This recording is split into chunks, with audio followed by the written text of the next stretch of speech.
Good morning friends.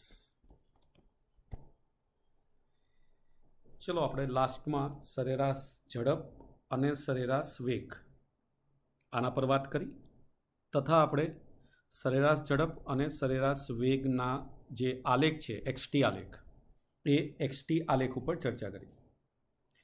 હવે આપણે સરેરાશ ઝડપ અને સરેરાશ વેગને રિલેટેડ થોડાક દાખલાઓ ઉપર ચર્ચા કરી લઈએ કે કેવા પ્રકારના પ્રશ્નો પૂછાઈ શકે. ધારો કે અહીંયા આપણો પ્રશ્ન છે, કોઈ એક વાહન જુદી જુદી ઝડપોથી જુદા જુદા અંતરો એક જ દિશામાં કાપે છે. એટલે ક્લિયર છે કે આપણે જ્યારે આની ચર્ચા સ્ટાર્ટ કરી ત્યારે આપણે એવી વાત કરી હતી કે આપણે સીધી રેખામાં આપણે અહીંયા ગતિને ધ્યાનમાં લેવાની. તો ધારો કે આપણે આ સીધી રેખાને ધ્યાનમાં લઈએ. સરળતા ખાતર હું તમને પહેલાં એ સમજાવું છું કે અહીંયા આપણને પ્રશ્ન શું કહેવા માગે છે. તો ધારો કે કોઈ એક કાર આ સ્થાનથી ગતિ શરૂ કરે છે. એણે અહીં સુધીનું અંતર, જેને આપણે D1 અંતર કહીએ, તો આ D1 અંતર કાપતી વખતે એની ઝડપ ધારો કે V1 છે. બીજું, આ અંતર કાપતી વખતે એની ઝડપ બદલાય છે. તો D2 અંતર કાપતી વખતે ધારો કે એની ઝડપ V2 છે. ધારો કે આ D3 અંતર છે, એ વખતે ધારો કે એની ઝડપ V3 છે. આ રીતે તમે ધારો કે અલગ અલગ ઝડપને ધ્યાનમાં લઈએ અને છેલ્લું જે આ અંતર છે, ધારો કે DN અંતર ગમે તેટલા હશે, અહીંયા આપણે N સુધી ધારો કે એને ધારી લઈએ. તો DN અંતર કાપતી વખતે ધારો કે એની ઝડપ VN છે. તો અહીંયા V1, V2, V3 dash dash dash VN જેટલી ઝડપોમાં એ અનુક્રમે D1, D2, D3 આવા અંતરો કાપે છે. હવે ક્લિયર છે કે જ્યારે V1 ઝડપ છે ત્યારે કાપેલ અંતર D1 છે.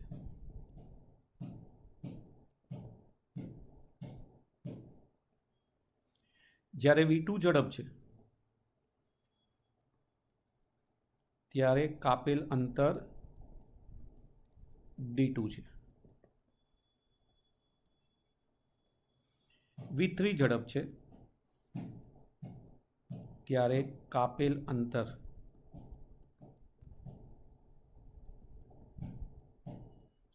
D3 છે.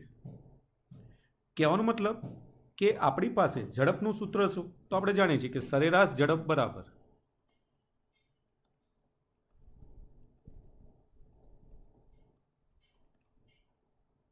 કાપેલ અંતર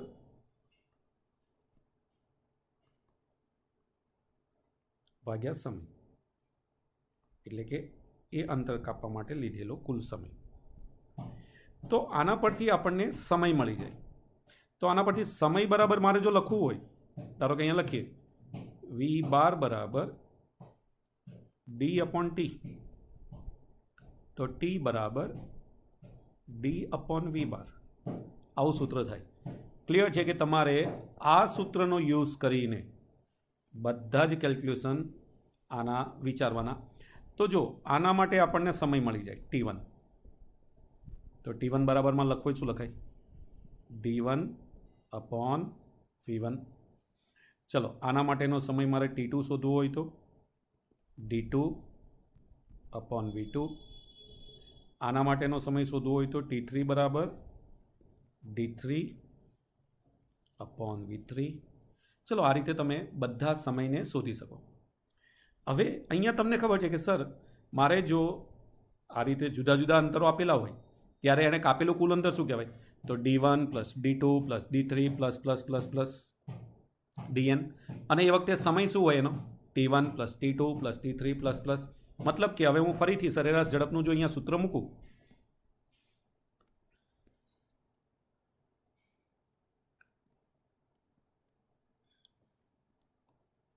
સરેરાશ ઝડપ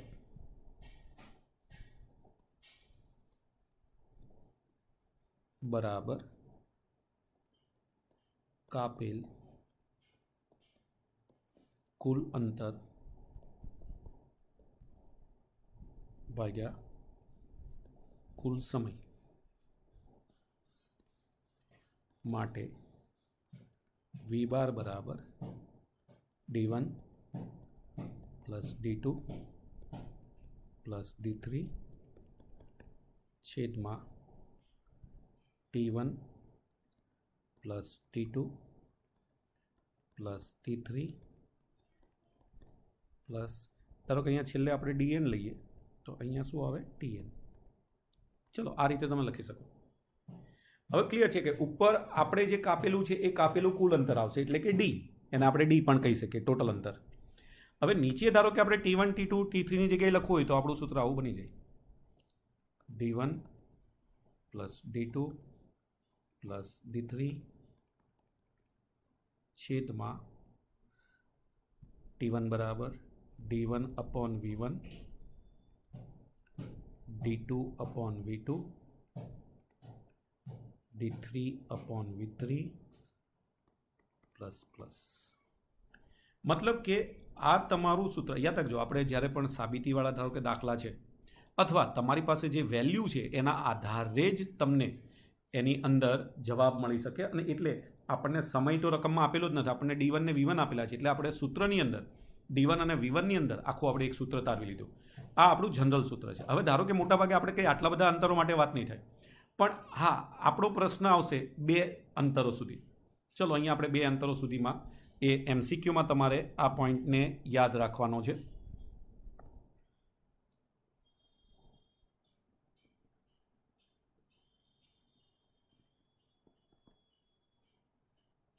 MCQ માટે જો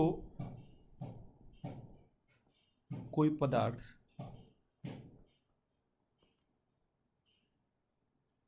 શરૂઆતનું D અંતર V1 ઝડપે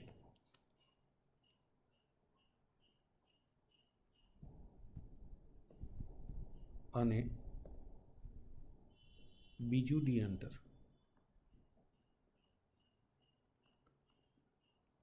V2 ઝડપે કાપે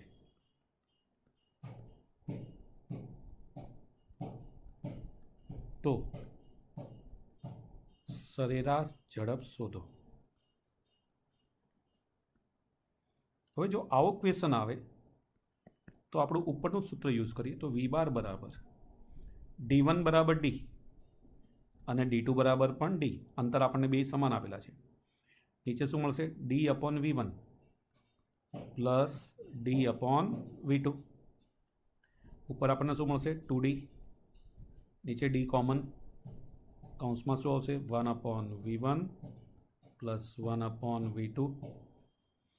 ચલો ઉપર 2D એમના, નીચે D. અહીંયા આપણે લસા લઈએ તો V1 પ્લસ V2 છેદમાં V1 V2 DD કેન્સલ એટલે આપણને અહીંયા એક શોર્ટકટ મળે 2V1 V2 છેદમાં V1 પ્લસ V2. મતલબ કે આ સૂત્રને MCQમાં એઝ અ શોર્ટકટ તમારે યાદ રાખવાનું છે.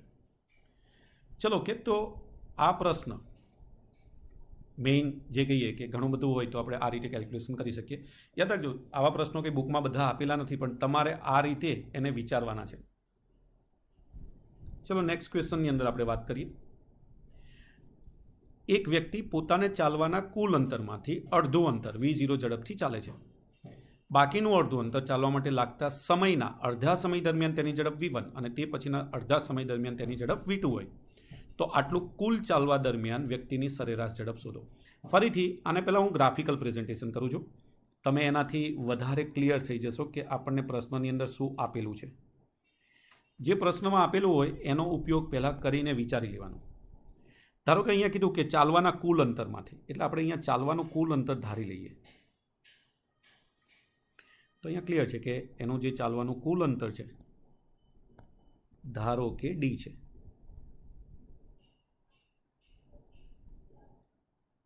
આ કુલ અંતર એનું D. ચલો આપણે ધારી લીધું પહેલાં. અંતરમાંથી અડધું અંતર એટલે ક્લિયર છે કે આપણે અડધા અંતરને રિપ્રેઝેન્ટ કરીએ તો ધારો કે અહીં સુધીનું અંતર એનું અડધું અંતર થાય તો આ અંતર કેટલું થશે? d/2 એટલે આને આપણે d1 કહીએ. d1 બરાબર d/2. તો આ અડધા અંતર વખતે એની ઝડપ શું છે? તો v0. ચલો આ આપેલું છે. એના પછી રકમને આગળ વાંચો તમે. ચલો આ પહેલી કન્ડિશન આવી કે અડધું અંતર v0 જેટલી ઝડપથી એ કાપે છે. બાકીનું જે અડધું અંતર ચાલવા માટે લાગતા સમય, હવે ધારો કે બાકીનું જે અડધું અંતર છે એ આપણને ખબર છે કે સર એ અડધું અંતર d/2 જેટલું જ થવાનું, પણ એના માટે જે સમય લાગે છે તો અહીંયા માની લો કે લાગતો સમય t છે. હવે આમાં કયા સમયે કેટલું અંતર કાપે આપણને ખબર નથી, પણ અહીંયા 2 ભાગ પડશે. આના અંતરના પણ કેટલા ભાગ પડશે? 2. એમાં ક્લિયર કીધું કે આટલું અંતર કાપવા માટે ધારો કે t1 સમય લાગશે, કેમ કે સમય આપેલો છે, અને આ અંતર કાપવા માટે t2 સમય લાગશે. હવે આપણે અંદર જોઈએ તો જો રકમ વાંચો તમે. તેના બાકીનું અડધું અંતર ચાલવા માટે લાગતા સમયના, એટલે કુલ સમય ધારો કે t ધારી લો તો અડધા સમય દરમિયાન એટલે t1 બરાબર આપણે શું લેવાનું? t, અને t2 બરાબર પણ શું લેવાનું? t. આવું આપણે ધારી લીધું, કેમ કે આપણે કુલ સમય કેટલો ધારી લીધો? 2t. યાદ રાખજો તમે t પણ ધારી શકો, પણ પછી t/2 કરવું પડે, એના કરતાં આપણે 2t ધારીને ચાલશું. એટલે કુલ સમય ધારો કે 2t છે તો એના અડધા સમયમાં, એટલે t1 બરાબર t સમયમાં અને t2 બરાબર t સમયમાં. આ વખતે ઝડપ એની v1 છે અને આ વખતે ઝડપ v2 છે. ચલો ઓકે, હવે આપણે આનું એનાલિસિસ કરીએ. તો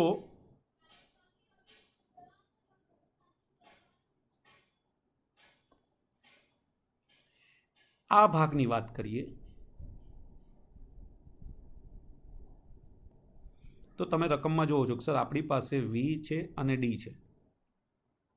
તમારે સીધું આ સૂત્ર યાદ રાખવાનું છે કે v બાર બરાબર અથવા v બરાબર d/t.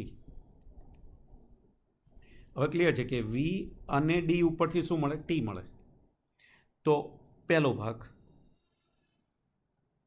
v0 ઝડપે d/2 અંતર કાપવા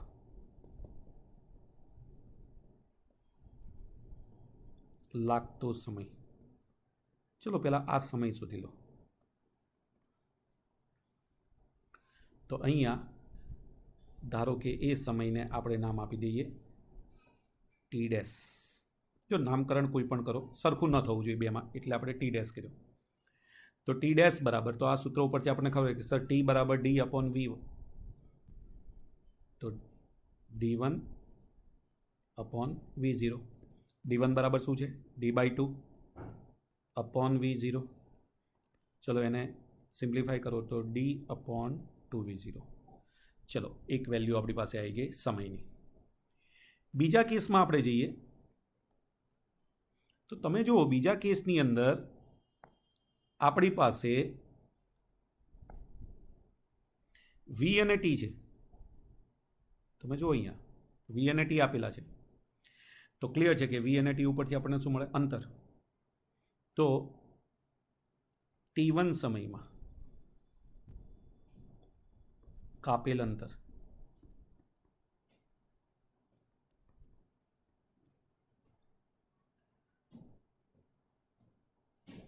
d' બરાબર, હવે t1 સમયે કાપેલ અંતર એટલે જો મારે અંતર શોધવું હોય તો v ઇન્ટુ t, એટલે v1 into t.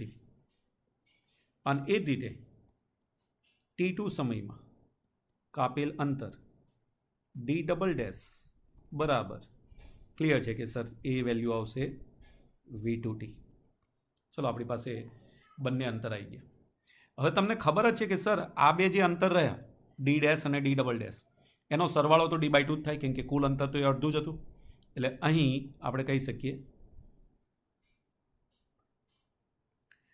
d' plus d' બરાબર d/2 માટે v1t પ્લસ v2t બરાબર d/2 માટે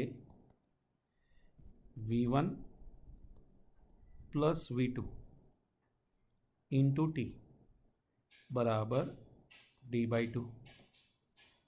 તો હવે આપણને ખબર છે કે આપણે સમય શોધવાનો છે બીજા ગાળાનો, તો 2t બરાબર, કેમ કે બીજા ગાળાનો કુલ સમય કેટલો થાય 2t, તો 2t બરાબર d/v1 પ્લસ v2. ચલો, પહેલા ગાળાનો આપણી પાસે સમય આવી ગયો, બીજા ગાળાનો સમય આવી ગયો, એનો મતલબ કે આપણે બે ગાળાનો કુલ સમય આપણને મળી ગયો. હવે આપણે સરેરાશ ઝડપનું આપણું સૂત્ર મૂકી દઈએ, તો સરેરાશ ઝડપ બરાબર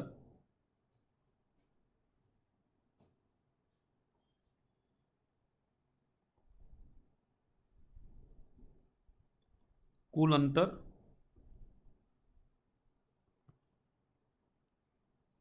ભાગ્યા કુલ સમય. કુલ અંતર તો આપણને ખબર છે કે સર ડી કાપેલું છે, કુલ સમય એટલે ટી ડેશ પ્લસ 2t. બીજો સમય કેટલો છે 2t અને પહેલો કેટલો છે ટી ડેશ. ચલો, આપણી પાસે બંને સમય આવી ગયા, તો ડી અપોન ટી ડેશની જગ્યાએ આપણે શું મૂકી કે ડી અપોન 2v0 અને 2tની જગ્યાએ D upon v1 plus v2. D નીચે કોમન છે, બહાર લઈ લો, 1/2v0 plus 1/v1 plus v2. તમે જો ડીડી કેન્સલ થઈ જાય. હવે જે તમારી પાસે નીચે વેલ્યુ છે, હા, એનો લસા લઈએ એટલે આના પછીનું સ્ટેપ આપણને કંઈક આ રીતનું મળશે. ઓકે, આપણે આને થોડુંક આઘું લઈ લઈએ જેથી કરીને એના પછીનું સ્ટેપ એના લાઇનમાં લખાય. ચલો, ઓકે. તો હવે આના બરાબર આપણે લખવું હોય તો લખી શકીએ બરાબર 1/, હવે જો અહીંયા લસા લઈએ તો v1 plus v2 plus 2v0 છેદમાં 2v0 v1 પ્લસ v2. ચલો, છેદનો છેદ ક્યાં જાય? અંશમાં, એટલે 2v0 v1 પ્લસ v2 છેદમાં v1 plus v2 plus 2v0. ચલો, તો આપણને અહીંયા સરેરાશ ઝડપનું એક સૂત્ર મળશે, જે તમે આ પ્રકારનો દાખલો હોય તો હા શોર્ટકટ તરીકે યુઝ કરી શકો છો. તો અહીંયા આપણને સરેરાશ ઝડપ પૂછેલી છે. હા, દાખલો સારો છે, પણ સમજતા સમજતા એને તમે બધા કેલ્ક્યુલેટ કરશો.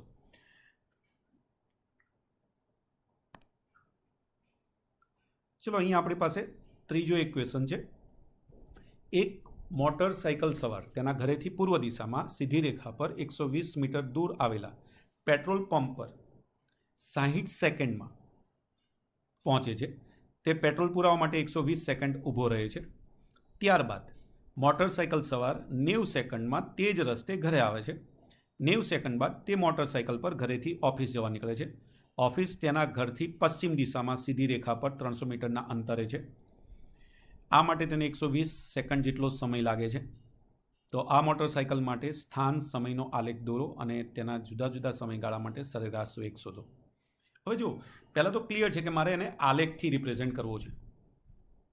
અહીંયા આપણે પહેલાં આલેખને જો રિપ્રેઝેન્ટ કરીએ તો ગ્રીડ પેપર યુઝ કરી નાખીએ.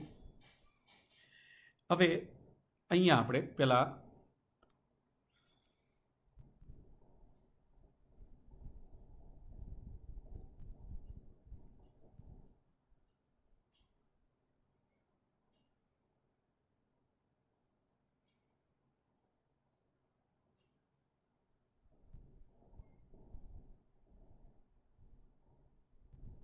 આપણે જાણીએ છીએ કે એક્સટી આલેખ જ્યારે પણ મારે દોરવા હોય તો ક્લિયર છે કે એક્સ અક્ષ ઉપર સમય હોય એટલે અહીંયા ટી સેકન્ડમાં અને વાય અક્ષ ઉપર સ્થાન હોય એટલે અહીંયા એક્સ મીટરમાં. ચલો, આ રીતે આપણે એને રિપ્રેઝેન્ટ કરીએ. હવે તમે જુઓ છો કે અહીંયા બે દિશાઓ આપેલી છે, જેમાં ઉપરની દિશાને આપણે પૂર્વ દિશા તરીકે લઈ લઈએ અને નીચે જે દિશા છે એને પશ્ચિમ દિશા તરીકે લઈ શકીએ. એટલે નીચેની જે દિશા છે એ પશ્ચિમ દિશા.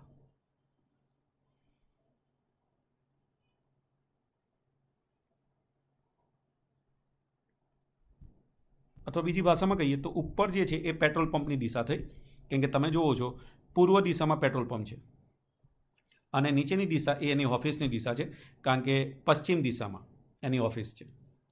બીજું આપણે જોઈએ કે પેટ્રોલ પંપ મેક્સિમમ કેટલો દૂર છે, 120 મીટર. એટલે આપણે એને એ રીતે અહીંયા લઈએ તો અહીંયા 3 કાપા બરાબર આપણે 60 લઈએ, બીજા 3 કાપા બરાબર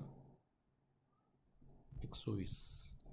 ચલો નીચે પણ આપણે એ જ રીતે લઈએ તો પહેલાં 3 કાપા -60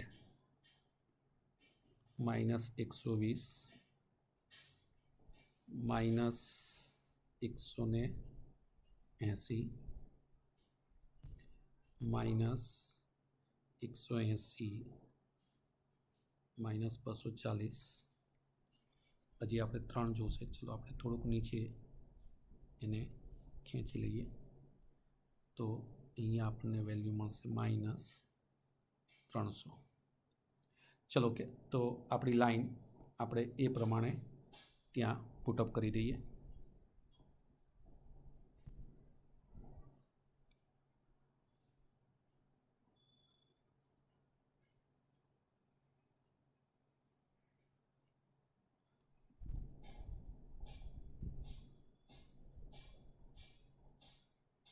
ચલો કે તો આપણી પાસે આ રીતે દિશા આવી ગઈ.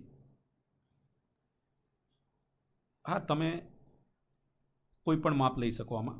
બબ્બે બરાબર આપણે ધારો કે લીધું હોત તો પણ વાંધો નહોતો, પણ આપણે પછી એકવાર ડિસાઇડ કર્યું એટલે આપણે એને ચેન્જ નથી કર્યું. ચલો આપણને આ આપણી પાસે કન્ડિશન આવી ગઈ. હવે આપણે શું કરવાનું, તો પહેલાં તો બિંદુઓ લોકેટ કરવા પડે. પહેલાં એ ઘરે છે એટલે ઉગમ બિંદુ, એટલે આ ઉગમ બિંદુ થઈ ગયું. એટલે પહેલું તો 0 0 યામ થાય.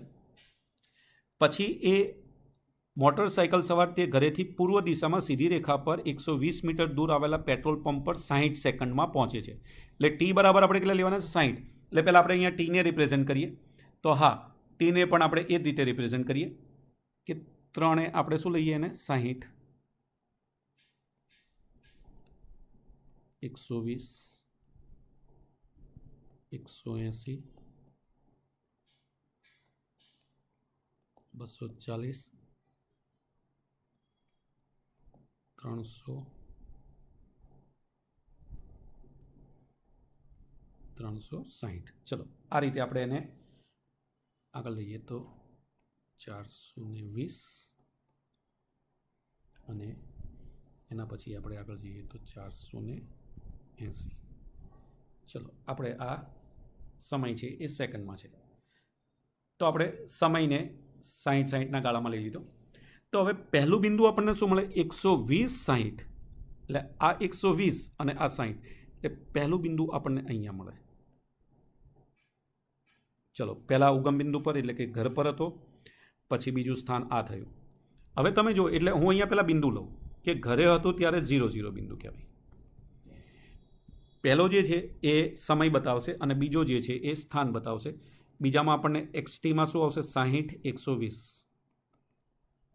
પછી તે પેટ્રોલ પુરાવા માટે 120 સેકન્ડ ઊભો રહે છે. એટલે મતલબ કે પેટ્રોલ પંપ જે સ્થાન ઉપર છે ત્યાં જ તે, એટલે કે 60.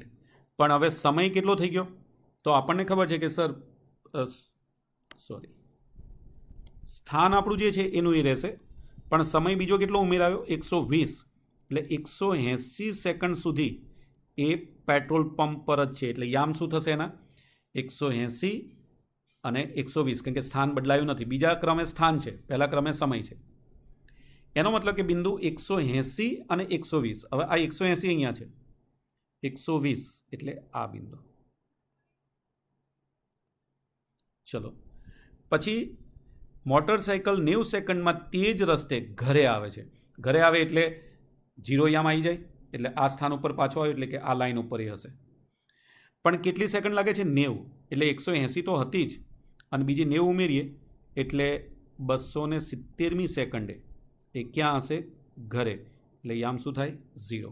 હવે આપણને ખબર કે સર 270 એક્ઝેક્ટ 240 અને 300ની વચ્ચે આવશે ગમે ત્યાં, તો અહીંયા આપણે એક્ઝેક્ટલી 270 મૂકી દઈએ. ચલો, આ ઘરે આવી ગયો.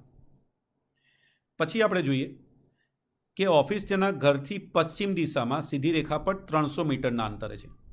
આ માટે તે 120 સેકન્ડ જેટલો સમય લે. એટલે 270 તો હતો જ. હવે પહેલાં તમે જુઓ, 90 સેકન્ડ બાદ તે મોટર છે, મતલબ 90 સેકન્ડ સુધી એ ઘરમાં જ છે. એટલે 270 વત્તા 90, આમ શું થાય? 360 0. એટલે આ યામ એના પછીનો થયો. હવે ઓફિસ તેના ઘરથી પશ્ચિમ દિશામાં સીધી રેખા પર 300 મીટરના અંતરે આવેલી છે. આ માટે તે 120 સેકન્ડ જેટલો સમય લે છે. એટલે બીજો 360 સેકન્ડ તો હતી જ, બીજી 120 અંદર ઉમેરાઈ, એટલે 480મી સેકન્ડે ક્યાં હશે? ઓફિસ પર. પણ ઓફિસ પશ્ચિમ દિશામાં છે. પૂર્વને ધન લીધી તો પશ્ચિમને શું લેવાની? ઋણ. એટલે -300. એટલે ચોથો યામ આ 300 છે અને આ 480 છે. એટલે આ બિંદુ આવે. હવે તમારી પાસે જે બિંદુઓ છે એને તમે જોઈન કરી દો. તો આપણે જો આને જોઈન કરીએ તો ક્લિયર છે કે આ સીધી રેખા, ચલો પછી આ બંનેને જોઈન કરીએ એટલે સ્ટ્રેટ લાઈન, પછી આ બંનેને જોઈન કરીએ. બને ત્યાંથી સ્કેલનો યુઝ કરશો તમે બધા. હું હાથથી જોઈન કરું છું પણ છતાં. પછી આ લાઈન અને છેલ્લે એ ઓફિસ પર આવે એટલે કે આ બિંદુ.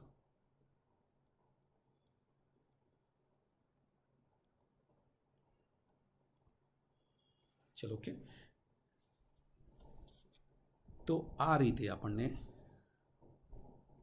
ગ્રાફ XT આલેખ આપેલી જે ઇન્ફોર્મેશન છે એના આધારે મળે.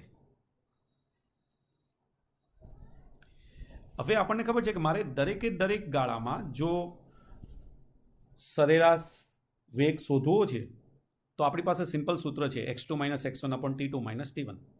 તો તમે દરેક ગાળા માટે અહીંયા તમે જોવા જાઓ તો તમારી પાસે આ, ધારો કે હું અહીંયા ક્રમ આપી દઉં તો આ પહેલો ગાળો થયો. અહીંયા તમે જોવા જાઓ તો આ જે છે એ તમારો બીજો ગાળો થયો, આ જે છે એ ત્રીજો ગાળો થયો, આ જે છે એ ચોથો ગાળો થયો અને આ જે છે એ પાંચમો ગાળો થયો. તો તમારે આ પહેલી સ્ટ્રેટ લાઇન માટે સરેરાશ વેગ શોધી લેવાનો, બીજી સ્ટ્રેટ લાઇન માટે, ત્રીજી, ચોથી અને પાંચમી. કઈ રીતે શોધવાનો તો તમને અહીંયા ખાલી સૂત્ર મૂકું છું. હા, દરેકે જાતે પ્રેક્ટિસ કરવાની છે. કોઈ જગ્યાએ પ્રોબ્લેમ થાય છે તો હા મારી જોડે ચર્ચા કરવાની. સરેરાશ ઝડપ બરાબર અંતિમ સ્થાન માઇનસ પ્રારંભિક સ્થાન અપોન અંતિમ સમય માઇનસ પ્રારંભિક સમય. Delta x upon delta T આ રીતે લખી શકાય. ફોર એક્ઝામ્પલ તમને હું સમજાવી દઉં કે ધારો કે ગાળા નંબર 1 માટે મારે કેલ્ક્યુલેશન કરવું છે તો વી બાર બરાબર અંતિમ સ્થાન, હું કયા સ્થાન ઉપર અંતિમ પહોંચ્યો? 120 ઉપર. પ્રારંભિક સ્થાન કયું હતું? 0.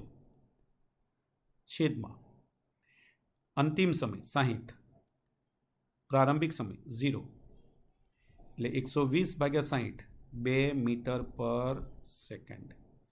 ચલો, આપણને સરેરાશ વેગ પહેલા ગાળાનો મળી ગયો. આ જ રીતે તમારે બીજા ગાળાનો, ત્રીજા ગાળાનો, ચોથા ગાળાનો અને પાંચમા ગાળાનો સરેરાશ વેગ શોધવાનો. ક્યાંય સમજ ન પડે તો હા મારી જોડે ફોન ઉપર ચર્ચા કરી લેવાની. 3 કેલ્ક્યુલેશન શાંતિથી સમજવાના અને પછી એને કમ્પ્લીટ કેલ્ક્યુલેટ કરી નાખવાના.